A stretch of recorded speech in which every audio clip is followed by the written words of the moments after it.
Hey guys at home, today we are doing an activity to introduce us to how populations grow. We're entering our new unit on population ecology. This is going to be chapter 5 in your book. So far we've talked about how energy and matter cycle through an ecosystem. That was our first ecology unit. Now we are doing populations, and we will end with communities, which is how all organisms work together in an ecosystem. So right now we're doing populations. There's more math in this unit. It's going to feel like math. We're going to do some graphing for this unit to study how populations grow. That's what this activity is. So I want you to go to the front page of Schoology, and you are going to have Introduction to Population Growth exercises. Okay, you can also find it here on your upcoming assignments. Click on that. Okay, open it up in Kami and follow along with me. The first thing that I want you to do is answer the pre-activity questions. Okay, so you are going to answer these pre-activity questions here. Okay, I have them blocked because we went over them in class. I'll be happy to go over the answers with you after you have submitted them. Answer your pre-activity questions, and then you're going to continue on.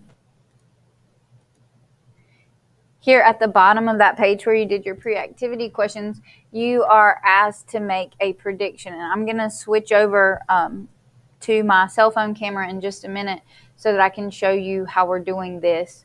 This is an exercise to make you think about exponential growth. Usually you guys can tell me what exponential growth is, but you don't completely understand how it works. So that's what this visual is for. Okay, we're pretending today that we have a population of lily pads that can double every day. So they're asexual reproducers, meaning they don't need a partner.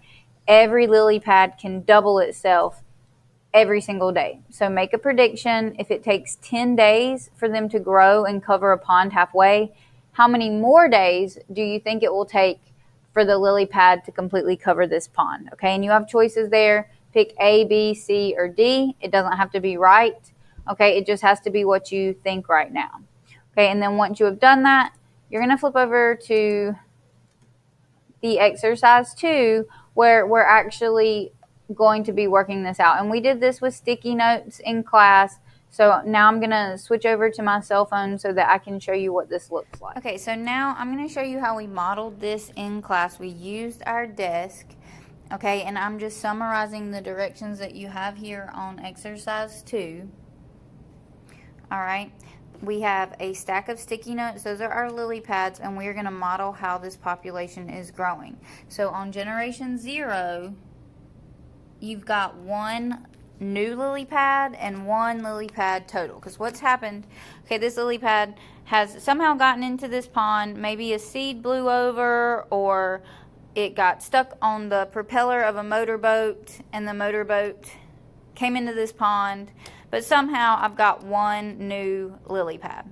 So in the next generation, it's going to reproduce. Each lily pad makes one new lily pad for every generation.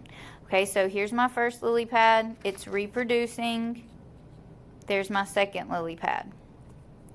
Okay, this pink one is my new lily pad. So I added one new lily pad, and I have 2 total.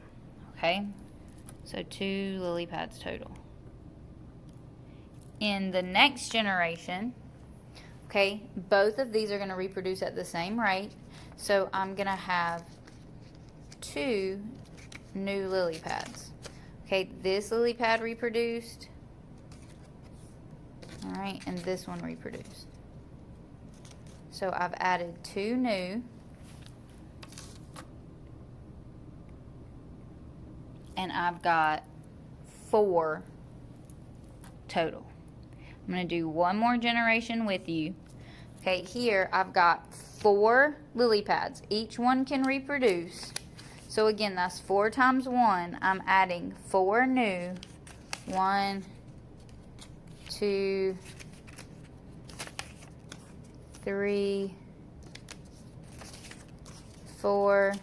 Okay, I have these 4 new, and I've got 8 total. Okay, so some of you might be seeing the pattern now. Okay, 4 new, 8 total.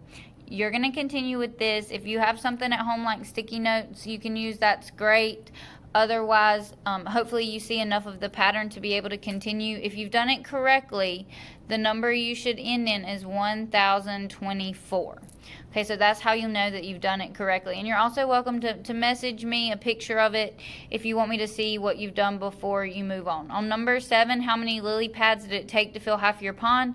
I'm just giving you this number, 512. So this is the number you'll use to work forward and answer 8 and 9. Okay, you'll use that number 512 that I've given you. Please let me know if you have any questions. Today, Thursday, okay, on Wednesday and Thursday, if you are absent, we finished through exercise 3. Okay, so you should finish through your graphing today. Thanks.